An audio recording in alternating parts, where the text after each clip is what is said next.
Hello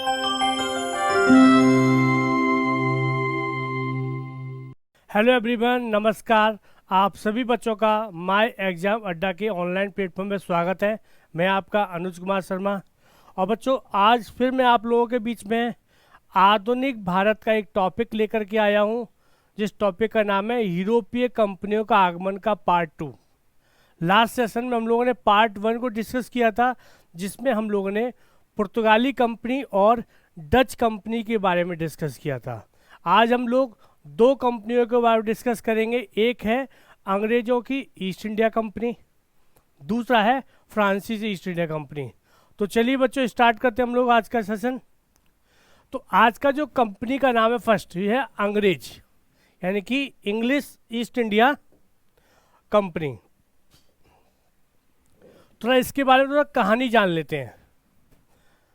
देखिए, हुआ क्या था कि 1599 एडी में, ईस्वी में, इंग्लैंड के कुछ व्यापारियों ने के लंदन में एक मीटिंग की, जिसकी अध्यक्षता जॉन मेयर के द्वारा की गई थी। इन सभी व्यापारियों ने मिलकर के कहा कि पुर्तगाली जो कंपनी है वो लगातार एशिया और भारत के साथ व्यापार करते हुए बहुत ज़्यादा आर्थिक लाभ कमा रही है। तो हम लोगों को भी क्या करना चाहिए, हम लोगों को भी मिलकर के एक कंपनी का निर्माण करना चाहिए। और ये कंपनी क्या करेगी, कंपनी एशिया और भारत के साथ व्यापार करेगी। और उस मीटिंग में तय हुआ कि हमें कंपनी बनाएंगे। तो उन लोगों ने कंपनी का नाम रखा था the company of merchant of London trading into east Indies. ये घटना है 1599 ईस्वी की।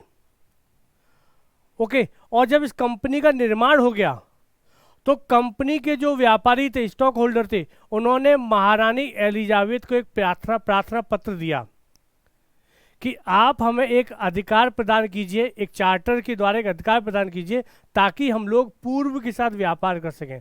यहाँ पूर्व का आशय है भारत और एशिया। महारानी एलिजाबेथ ने 1600 ईस्वी में एक चार्टर प्रदान किया इस कंपनी को। और ये चार्टर एक ऐसा एक विशेषाधिकार था कि उन्होंने कहा कि लगभग 15 वर्षों के लिए आपको पूर्व के जो देश हैं उनके साथ व्यापार करने का विशेषाधिकार है।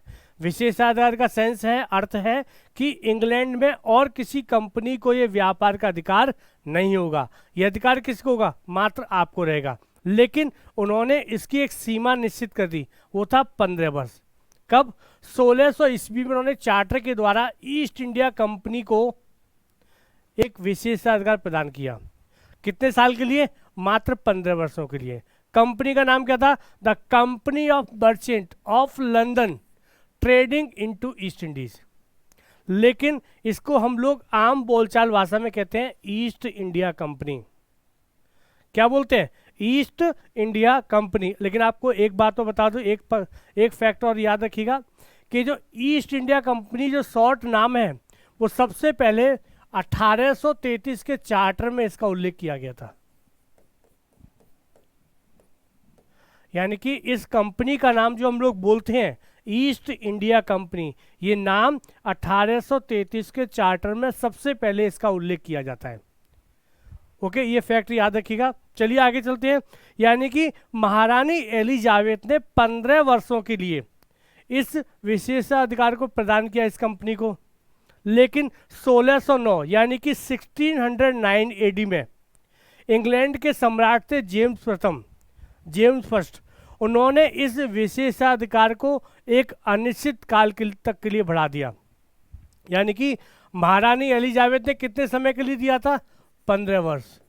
लेकिन 1609 में 1609 में जो इंग्लैंड के सम्राट हैं जेम्स प्रथम, याद रखिएगा जेम्स प्रथम, उन्होंने इस विशेषाधिकार को अनिश्चित काल के लिए घोषित कर दिया। यानी कि हो सकता है कि 2 साल के बाद समाप्त कर दिया जाए, हो सकता है 100 साल तक इसको समाप्त नहीं किया जाए। यानी कि अनिश्चित काल के लिए, इनडेफिनिट टाइम के लिए कर दिया गया। किसने, इंग्लैंड के सम्राट जेम्स प्रथम के द्वारा। और ये जो कंपनी बनाई गई थी बच्चों, इस कंपनी में 24 डायरेक्टर थे। ये 24 कोर्ट ऑफ डायरेक्टर के सदस्य होते हैं कि 24 निदेशक होते थे, डायरेक्टर होते थे। और ये जो निदेशक होते थे, इनको प्रत्येक वर्ष एक आम सभा में जो कंपनी के शेयर होल्डर थे उनके द्वारा वोटिंग के माध्यम से चुना जाता था। ओके, यानी कि इस कंपनी को कितने लोग चलाते थे? 24 निदेशक, यानी कि आप कह सकते हैं 24 डायरेक्टर। ओके, और आरंभ में ध्यान रखिएगा, आरंभ में इन्होंने भी वही काम किया जो कि डच ईस्ट इंडिया कंपनी के द्वारा किया गया था। इन्होंने भी पहला उद्देश्य भारत को नहीं रखा, बल्कि पहला उद्देश्य इन्होंने रखा इंडोनेशिया को। किसके लिए? मसालों के व्यापार के लिए। लॉजिक क्या था? लॉजिक ये था कि भारत में अभी भी पुर्तगाली कंपनी का दबदबा था, वर्चस्व था, तो वो पुर्तगाली कंपनी के साथ कोई मतभेद नहीं करना चाहते थे। इसलिए उन्होंने क्या किया? सबसे पहले इंडोनेशिया पे ध्यान दिया। लेकिन कुछ समय के बाद इनको भी एहसास हुआ कि इंडोनेशिया से काम नहीं चलने वाला है। क्यों? असली जो पैसा है, असली जो व्यापार है वो भारत में है। क्यों? क्योंकि भारत मुख्य केंद्र में था। अगर आपको इंडोनेशिया से भी व्यापार करना है तब भी भारत आना पड़ेगा एक बार। तो उन्होंने कहा कि भारत से व्यापार किया जाए। तब इंग्लिश ईस्ट इंडिया कंपनी ने सबसे पहले 1608 में 1608 में पहली ईस्ट इंडिया कंपनी का जहाज सूरत पहुंचा, और सबसे पहले इस कंपनी ने सूरत में ही व्यापारिक कोठी की स्थापना के लिए अनुमति मांगी। तो आरंभ में जहांगीर ने अनुमति प्रदान कर दी, और इसी अनुमति पर हस्ताक्षर के लिए इसी अनुमति पर हस्ताक्षर के लिए जो कंपनी का प्रतिनिधि था कैप्टन विलियम्स हॉकिंस, ये 1609 में आगरा पहुंचा। किससे मिलने के लिए? जहांगीर से मिलने के लिए, मुगल शासक जहांगीर से मिलने के लिए। लेकिन जब ये दरबार में पहुंचा तो उस समय पुर्तगालियों के जो अधिकारी थे वह मौजूद थे। उन्होंने जहांगीर पर इतना दबाव डाला कि जहांगीर ने कहा कि नहीं, आप व्यापार तो कीजिए, लेकिन हम आपको सूरत में कोठी यानी व्यापारिक फैक्ट्री स्थापित करने की अनुमति नहीं देंगे। दबाव पुर्तगालियों का था। क्यों? क्योंकि मुगल शासक को पुर्तगाली हथियार भी प्रोवाइड करते थे और व्यापारिक लाभ भी उनसे होता था। तो जहांगीर ने कहा कहीं ऐसा ना हो इनको अधिकार देने से ये नाराज न हो जाए। तो जहांगीर ने अंग्रेजी कंपनी को अनुमति प्रदान नहीं की। तब अंग्रेजों ने सबसे पहले जो कंपनी स्थापित की थी वो थी दक्षिण भारत में 1611 में मछलीपट्टनम में। 1611 में मछलीपट्टनम में उन्होंने दक्षिण भारत में प्रथम फैक्ट्री स्थापित की थी। लेकिन बच्चों ध्यान रखिएगा, अगर प्रश्न पूछा जाता है कि भारत में प्रथम फैक्ट्री तो सूरत होगी। ध्यान रखिएगा, सूरत में उन्होंने फैक्ट्री बनाना आरंभ कर दिया था, बस उस पर स्टैंप लगना था, स्टैंप नहीं लगी। प्रयास उन्होंने कहाँ किया था? सूरत में प्रयास किया था। लेकिन सफल कहाँ हुए थे? मछलीपट्टनम में 1611 में। ओके, लेकिन अंग्रेज कंपनी थे, और अंग्रेज कंपनी इससे पहले जो अंग्रेजी नौसेना थी वो उसने स्पेनिश आर्मेडा, यानी कि जो पुर्तगालियों की नौसेना थी स्पेनिश आर्मेडा, इसको वो पराजित कर चुके थे। एक बार ये 1588 के आसपास एक युद्ध में इन्होंने पराजित कर दिया था।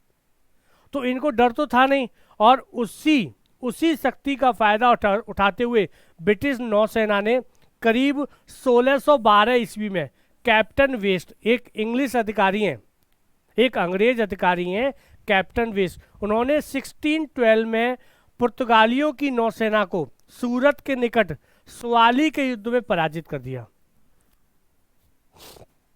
ओके, जब अंग्रेज कंपनी को ये लगा कि बिना युद्ध के काम नहीं चलेगा, तो जो अंग्रेज अधिकारी था कैप्टन वेस्ट, उसने 1612 में सूरत के निकट एक स्थान है स्वाली के युद्ध में पुर्तगाली नौसेना को उन्होंने पराजित कर दिया।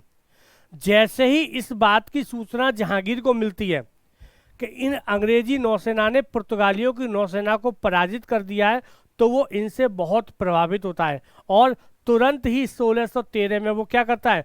इस अंग्रेजी ईस्ट इंडिया कंपनी को सूरत में व्यापारिक फैक्ट्री स्थापित करने की अनुमति प्रदान कर देता है। ओके, यानी कि ईस्ट इंडिया कंपनी को भी मुगल शासक जहांगीर के समक्ष अपनी शक्ति का प्रदर्शन करना पड़ा। ओके, तो पुर्तगालियों को कब पराजित किया था? 1612 में स्वाली के युद्ध में।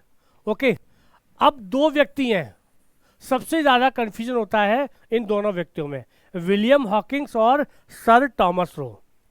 देखिए अंतर समझिएगा, जो पहला व्यक्ति आया था 1608 में, जिसकी मुलाकात 1609 में होती है जहांगीर के साथ आगरा में, उस व्यक्ति का नाम था विलियम हॉकिंग्स। ऐसे समझिएगा, ये हॉकिंग्स है, ये आर है, सर टॉमस रो, या इसको टी ले लीजिए, टॉमस रो। ये जो हॉकिंग्स है ये कंपनी का प्रतिनिधि है, बात समझिएगा, ये कंपनी का प्रतिनिधि था जो कंपनी के जहाज से आया था, लेकिन इसके हाथ में जो लेटर था, जो पत्र था, वो इंग्लैंड के सम्राट जेम्स प्रथम का था। ओके, अंतर समझिएगा। अगर ये पूछा जाता है कि भारत में आने वाला प्रथम कंपनी का प्रतिनिधि, तो उत्तर हो जाएगा विलियम हॉकिंग्स। अगर प्रश्न ये आता है कि इंग्लैंड के सम्राट जेम्स प्रथम का, जेम्स फर्स्ट का दूत कौन था, तो वो था सर टॉमस रो। ठीक है, तो ये है इंग्लैंड के सम्राट का प्रतिनिधि। ओके, ये कब आया था, 1615, कहीं कहीं 1614 मिलेगा, लेकिन उत्तर 1615 सही है। ओके, अंतर समझिएगा, हॉकिंग्स कंपनी का प्रतिनिधि है, सर टॉमस रो इंग्लैंड के सम्राट का प्रतिनिधि है। ये कब रहा था, 1615 से 1619 के बीच में, ये जहांगीर के दरबार यानी कि आगरा में रहा था। हॉकिंग्स के साथ भी जो कुछ वाकया आपको बताता हूँ। जब ये जहांगीर से मिला तो कहते हैं इसने फारसी में उससे बातचीत की थी, तो जहांगीर बहुत प्रभावित हुआ था उससे। दूसरा, जहांगीर ने उसको 500 का मनसब प्रदान किया था, यानी कि अधिकारी बनाया था 500 का मनसब का, और उसने हॉकिंग्स को खान की उपाधि भी दी थी।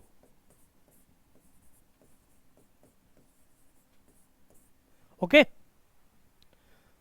खान की उपाधि भी किसको प्रदान की थी, विलियम हॉकिंग्स को। उसने फारसी भाषा में बात किया था। ठीक है, तो दोनों का अंतर समझिएगा। अब देखते हैं अंग्रेजों का व्यापारिक विस्तार, कि मछलीपट्टनम हो गया, सूरत हो गया, और धीरे धीरे करके उन्होंने भड़ौच, अहमदाबाद आदि में अपनी व्यापारिक बस्तियों की स्थापना कर ली थी। ये बात है पश्चिमी तट की। ये कहाँ की बात है, ये पश्चिमी तट की बात है। अब आगे चलते हैं, धीरे धीरे के अंग्रेजों ने सबसे पहले दक्षिण भारत में 1640 में मद्रास को चंद्रगिरी के शासक से छीन लिया। यानी कि जो चंद्रगिरी का जो शासक था, उसी के अंतर्गत ये मद्रास का क्षेत्र आता था। 1640 में अंग्रेजी कंपनी ने, ईस्ट इंडिया कंपनी ने चंद्रगिरी के शासक को पराजित किया और उन्होंने मद्रास को छीन लिया। और इसी मद्रास में अंग्रेज कंपनी के द्वारा सेंट जॉर्ज नामक एक किले का निर्माण कराया गया था। किसका, सेंट जॉर्ज। ध्यान रखिएगा, अंग्रेजों के दो फोर्ट प्रसिद्ध हैं, एक कोलकाता का फोर्ट विलियम, एक मद्रास का सेंट जॉर्ज। इन दोनों को अलग अलग रखिएगा। ये दोनों कोर्ट किसके हैं, ये दोनों किले यानी कि फोर्ट किसके हैं, अंग्रेजी ईस्ट इंडिया कंपनी के। कोर्ट नहीं, सॉरी, फोर्ट। ओके, 1661 में ब्रिटेन के राजकुमार चार्ल्स द्वितीय की शादी पुर्तगाल की राजकुमारी कैथरीन से हो जाती है। चार्ल्स द्वितीय का विवाह, मैरिज किससे होती है, पुर्तगाली राजकुमारी कैथरीन से। और इनको दहेज में बंबई का क्षेत्र प्राप्त होता है। बंबई का क्षेत्र का अर्थ हो गया कि बंबई में जो पुर्तगाली कंपनी की कोठियां थी, व्यापारिक स्थल थी, वो सभी चार्ल्स द्वितीय को दहेज में मिल जाते हैं। चार्ल्स द्वितीय इन सभी व्यापारिक स्थल यानी कि बंबई को मात्र 10 पौंड के वार्षिक किराए पर ये कंपनी को 1668 में प्रोवाइड कर देते हैं। किसको, कंपनी को। क्या, बंबई, जो कि इनको दहेज में मिला था। ओके, और आगे चल करके भारत में जो सूरत का स्थान होता था कभी बंदरगाह के रूप में, वो स्थान अब किसने ले लिया, बंबई ने। कब तक, 1687 तक। 1687 में सूरत का जो स्थान होता था पहले व्यापार में, अब वो स्थान मुंबई ने ले लिया था, बंबई ने ले लिया था। इस समय उसको बंबई कहेंगे। ओके। और कहा जाता है कि एक व्यक्ति है, उस व्यक्ति का नाम है जिराल्ड आंजियर। क्या नाम है? जिराल्ड आंजियर। ये वो व्यक्ति है जिसको बंबई का वास्तविक संस्थापक माना जाता है। क्या माना जाता है? वास्तविक संस्थापक। आगे चलते हैं। अब हम लोग पूर्वी भारत की बात करेंगे, यानी कि भारत के पूर्वी हिस्से में अंग्रेजों ने किस प्रकार अपनी बस्तियों की स्थापना की थी। तो अंग्रेजों ने सबसे पहले 1633 में उड़ीसा के बालासोर में प्रथम फैक्ट्री की स्थापना की थी पूर्वी भारत में। देन 1651 में बंगाल के हुगली में उन्होंने व्यापारिक फैक्ट्री की स्थापना की थी। ओके, यानी कि अगर आपसे पूछा जाए कि ईस्ट इंडिया कंपनी के द्वारा पूर्वी भारत के क्षेत्र में किस स्थान पर सर्वप्रथम फैक्ट्री की स्थापना की गई थी, तो उत्तर हो जाएगा बालासोर। अगर बंगाल की बात करेंगे तो वो हो जाएगा हुगली 1651 में। और इस समय यहाँ का जो सूबेदार है वो कौन है? वो है शाइस्ता खां।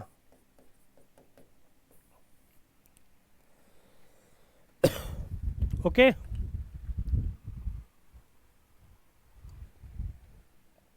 चलिए।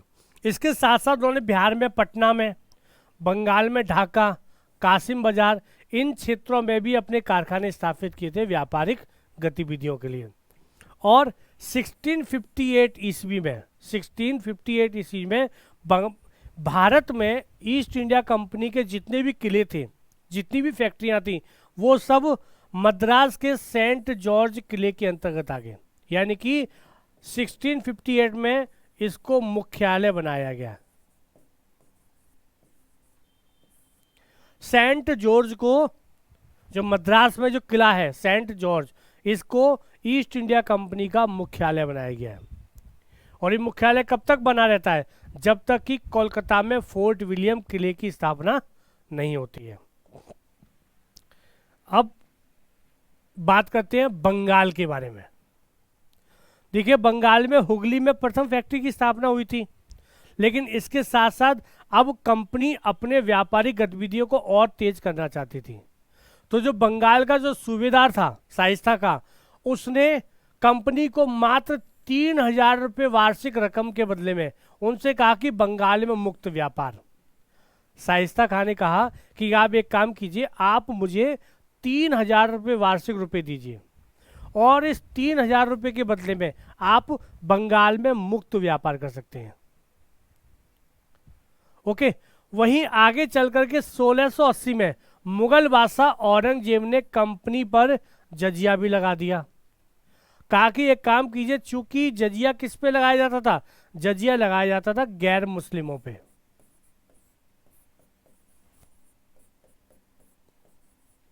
गैर मुस्लिमों पे तो जजिया को लगा दिया गया। और औरंगजेब ने कहा कि आप जजिया दो, और इसके बदले में उन्होंने कहा कि सूरत को छोड़ करके, क्योंकि सूरत प्रमुख व्यापारिक केंद्र था, तो औरंगजेब ने कहा कि सूरत को छोड़ करके आप भारत में सभी जगह पर सीमा शुल्क रहित व्यापार कर सकते हैं। यानी उन्होंने कहा कि आप जजिया दे दीजिए और जजिया के बदले में मात्र सूरत में तो आपको टैक्स देना पड़ेगा, सूरत के अलावा मुगलों के जितने भी क्षेत्र हैं वहां पर आप व्यापार कर सकते हैं, आपको कोई टैक्स सीमा शुल्क नहीं देना है। ओके, कोलकाता की स्टार्ट करें। आखिर कोलकाता की स्थापना कैसे हुई? बंगाल के, मैं आपको बता चुका हूं कि बंगाल में जो बंगाल का सूबेदार था उसने अनुमति दे दी थी 3000 रुपये में। उसी अनुमति को आगे चल करके औरंगजेब ने भी अनुमति प्रदान कर दी। बोले ठीक है, आप एक काम कीजिए, 3000 रुपये वार्षिक दीजिए और बंगाल में मुक्त व्यापार कीजिए।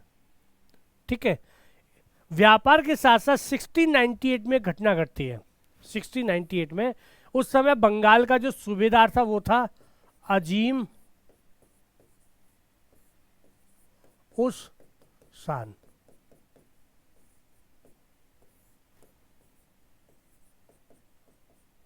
ओके, ये औरंगजेब का पुत्र था और साथ के साथ ये बंगाल का सूबेदार था।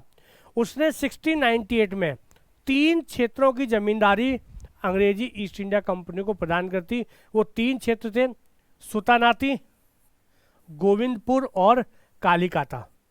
और उसने कहा कि आप, उसने मात्र 1200 रुपये में यहाँ की जो जमींदारी थी वो कंपनी को बेच दी। कौन कौन सा? सूतानाती, गोविंदपुर और कालिकता। आगे चल करके इन्हीं तीनों क्षेत्रों को मिला करके कोलकाता का निर्माण हुआ। ध्यान रखिएगा, कोलकाता का निर्माण सूतानाती, गोविंदपुर और कालिकाता, ये 3 जगह थे, 3 क्षेत्र थे। इन तीनों को मिलाकर के आगे चल करके कोलकाता का निर्माण हुआ। और इसी कोलकाता में आगे चल करके ईस्ट इंडिया कंपनी ने फोर्ट विलियम किले की स्थापना की। फोर्ट विलियम किले की स्थापना की और आगे चल करके यही कंपनी का मुख्यालय भी बन जाता है। ओके, अब आगे चलते हैं। फर्रुखशर, ये मुगल शासक है। फर्रुखशर ईस्ट इंडिया कंपनी के लिए इसलिए महत्वपूर्ण माना जाता है, ये मुगल शासक है, उत्तर मुगल शासक। क्यों? क्योंकि इसने कंपनी को एक फरमान प्रदान किया था और ये फरमान कंपनी के आगे आने वाले भविष्य को निर्धारित करता है। इसीलिए 1717 में, 1717 में जो फरमान दिया गया था ईस्ट इंडिया कंपनी को, इस फरमान को ईस्ट इंडिया कंपनी के लिए मैग्ना कार्टा कहा जाता है। कई बार प्रश्न पूछा गया है, निम्नलिखित में से किस फरमान को ईस्ट इंडिया कंपनी के लिए मैग्ना कार्टा कहा जाता है? वो है 1717 का फर्रुखशर का फरमान। अब ये फरमान कैसे प्राप्त हुआ, यानी कि फर्रुखशर के साथ ऐसा क्या हुआ कि उसने खुश होकर अंग्रेजी ईस्ट इंडिया कंपनी को फरमान दे दिया? तो ये हुआ क्या था कि 1717 में जब कोलकाता में जो फोर्ट विलियम है, वहाँ का जो अधिकारी है, उसको इस बात का पता चला कि जो फर्रुखशर है वो एक बीमारी से ग्रसित है। उसके पीठ में एक फोड़ा हो गया था और फोड़ा इतना जानलेवा था कि जितने भी जो भारत के वैद्य थे उन्होंने मना कर दिया कि अब आपकी जान नहीं बच सकती। धीरे धीरे उसके पूरे शरीर में जहर फैल रहा था। तो जब जो फोर्ट विलियम का जो अधिकारी था वो एक दूत भेजता है, उस दूत का नाम था जॉन शरमन। जॉन शरमन की अध्यक्षता में एक दूत मंडल भेजा जाता है फर्रुखशर के दरबार में और इस दूत मंडल के साथ एक सर्जन भी आता है, डॉक्टर भी आता है, सर्जन। उस सर्जन का नाम था विलियम हैमिल्टन। क्या नाम था? William Hamilton. और विलियम हैमिल्टन फर्रुखशर की इस बीमारी को ठीक कर देता है। जैसे ही फर्रुखशर ठीक हो जाता है वो खुश होकर कंपनी को एक फरमान देता है कि मैं कंपनी के लिए फरमान जारी कर रहा हूं और उनको ये अधिकार प्राप्त होंगे। इसलिए, और इसमें जो प्रावधान थे इस फरमान में वो इतने महत्वपूर्ण थे कि आगे आने वाले कंपनी का जो भविष्य था वो उज्जवल होने वाला था। जैसे कि फर्रुखशर ने कोलकाता के आसपास के क्षेत्र से राजस्व वसूल करने का अधिकार दे दिया। यानी कि पहली बार ऐसा हुआ कि कंपनी को दीवानी अधिकार भी प्राप्त हुआ। उन्होंने कहा कि आप एक काम कीजिए, कोलकाता के आसपास का जो क्षेत्र है वहां से आप राजस्व वसूल कर लीजिए। और फर्रुखशर ने कहा कि 10,000 रुपये वार्षिक रकम दीजिए आप। उसने कहा कि आप 10,000 रुपये वार्षिक रकम दीजिए और सूरत में आप मुक्त व्यापार कर सकते हैं। यानी कि जिस सूरत में अभी तक कंपनी को मुक्त व्यापार की अनुमति प्राप्त नहीं हुई थी, उस अनुमति को फर्रुखशर ने प्रदान कर दिया। कैसे? किसके बदले में? Only 10,000 rupees. उसने कहा कि just paid me only 10,000 rupees, I will provide you free trade in Surat. Okay, आगे 3,000 वार्षिक, ये जो पुराना जो अधिकार था वो पुनः उसने प्रदान कर दिया कि 3,000 रुपये वार्षिक दो और बंगाल में मुक्त व्यापार करो। इसके साथ साथ एक इम्पोर्टेंट अधिकार और दिया। उन्होंने कहा कि आपके जो सिक्के मुंबई में ढाले जाते हैं अब वो पूरे मुगल साम्राज्य में वैधता की वैध रहेंगे। यानी कि फर्रुखशर ने कहा कि ईस्ट इंडिया कंपनी के जिन सिक्कों को मुंबई में ढाला जाता है, सोने और चांदी के जो सिक्के थे जिनको ढाला जाता है, उन सिक्कों को अब मुगल साम्राज्य में कोई भी मना नहीं करेगा लेने से।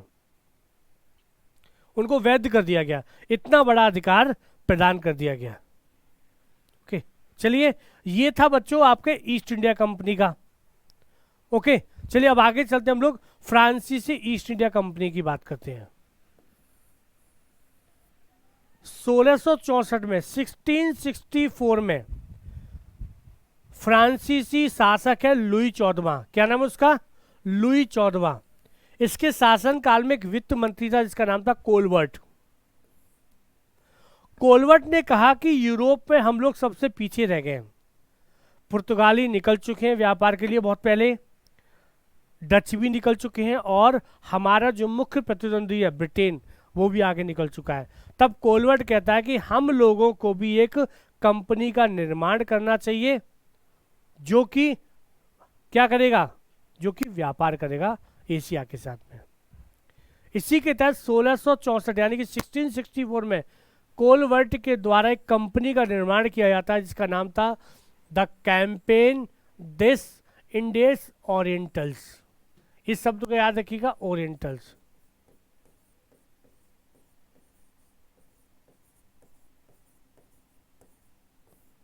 ओरिएंटल्स, फ्रांसीसी east India company.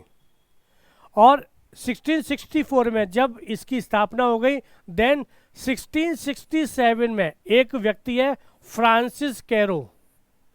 Francis Cairo की अध्यक्षता में एक मिशन भारत की ओर भेजा जाता है, और ये मिशन भारत पहुंचता है 1668 में, और इन्होंने 1668 में ही सर्वप्रथम सूरत में प्रथम कारखाना स्थापित किया था।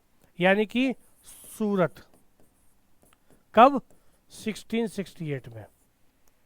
ओके, 1669 में फ्रांसीसी कंपनी के द्वारा दूसरी जो फैक्ट्री स्थापित की गई थी मछलीपट्टनम में। ओके, आप एक ट्रेंड देखिएगा, डचों ने भी वही कहा मछलीपट्टनम, इंग्लैंड ने भी मछलीपट्टनम, और फ्रांसीसियों ने भी क्या किया? सूरत और मछलीपट्टनम दोनों जगह व्यापारिक कोठी स्थापित की। लॉजिक है, सीधा सीधा है कि आप लोग अपने घर से निकलते हैं तैयारी के लिए, तो आप लोग उस एरिया को ज़्यादा प्रेफर करते हैं जहां पर आपके एरिया के लोग रहते हैं। ओके, तो सेम इन्होंने भी किया, क्योंकि सूरत और मछलीपट्टनम में पुर्तगाली भी थे, डच भी थे, इंग्लैंड के लोग भी थे। उन्होंने कहा कि यही सबसे सेफ है। ओके, आगे चल करके फ्रांसिस मार्टिन को सूरत और मछलीपट्टनम की बस्तियों का उत्तरदायित्व, यानी कि फ्रांसिस मार्टिन को सबसे पहला गवर्नर बनाया गया। उससे कहा गया कि सूरत और मछलीपट्टनम की जो बस्तियां हैं व्यापारिक, उनकी देखरेख कौन करेगा? कि आप करोगे।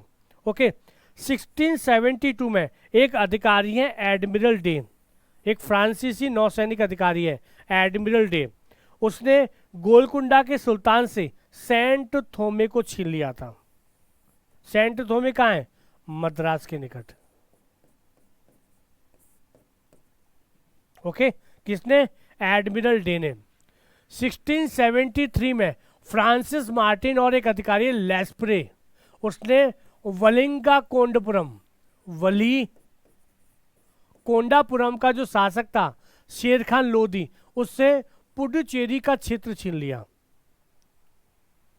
शेर खान लोदी से पुडुचेरी का क्षेत्र प्राप्त किया था। किससे? शेर खान लोदी। किसने? फ्रांसिस मार्टिन और लेस्प्रे, ये दोनों अधिकारी हैं। और कहाँ का शासक था ये? वली कोंडापुरम, वर्ल्ड नहीं, वली कोंडापुरम का। ओके, फ्रैंको मार्टिन के नेतृत्व में यही पांडुचेरी में फ्रांसीसी कंपनी का सबसे अधिक विकास हुआ। आगे चल करके पांडुचेरी इनका प्रमुख केंद्र बन करके आता है। ठीक है, कुछ समय के बाद डचों ने भी इस पर अधिकार किया था, लेकिन वापस फिर फ्रांस को भी मिल जाता है। यानी कि डचों के साथ यहाँ पर इनकी प्रतिद्वंद्विता रही थी, इन्होंने चुनौती प्रदान की थी। फ्रांसीसी कंपनी का एक बार पुनर्गठन हुआ था। इससे पहले एक चर्चा जाने की 1698 में बंगाल के सूबेदार ने भी क्या किया था? बंगाल में एक बस्ती दी थी चंद्रनगर। किसको? फ्रांस को, चंद्रनगर। आगे चल करके ये चंद्रनगर की चर्चा हम लोग करेंगे प्लासी के युद्ध के दौरान, तो याद रखिएगा प्लासी के युद्ध के दौरान। 1720 में कंपनी का पुनर्गठन हुआ और 1721 में उन्होंने मॉरिशस पर कब्जा कर लिया, यानी कि अब फ्रांसीसी कंपनी भी साम्राज्य विस्तार की ओर आगे बढ़ने लगी। तो 1721 में उन्होंने मॉरिशस को कैप्चर किया था, कब्जा किया था उसके ऊपर। 1742 में इतिहास की एक सबसे बड़ी घटना घटने वाली थी। क्या थी? 1742 में फ्रांसीसी गवर्नर डुप्ले, डुप्ले को भारत का गवर्नर बना करके भेजा जाता है। और इस डुप्ले ने जब तक ये भारत में रहा, इसने ईस्ट इंडिया कंपनी को परेशान करके रखा हुआ था। या आप ये भी कह सकते हैं कि डुप्ले के समय तक भारत में फ्रांसीसी कंपनी का वर्चस्व था, दक्षिण भारत में। ओके, और इसी डुप्ले के समय से ही कर्नाटक युद्ध आरंभ होता है, जो कि 3 बार हुआ था, प्रथम, द्वितीय, तृतीय। और ये कर्नाटक युद्ध किस किस के बीच में हुआ था? फ्रांसीसी ईस्ट इंडिया कंपनी और इंग्लिश ईस्ट इंडिया, अंग्रेज ईस्ट इंडिया कंपनी के बीच में हुआ था। ओके, 1742 में। और यहीं से फ्रांसीसी कंपनी का और इंग्लिश ईस्ट इंडिया कंपनी का एक नया इतिहास आरंभ होता है, जिसको हम किसके नाम से जानते हैं? कर्नाटक युद्ध के नाम से।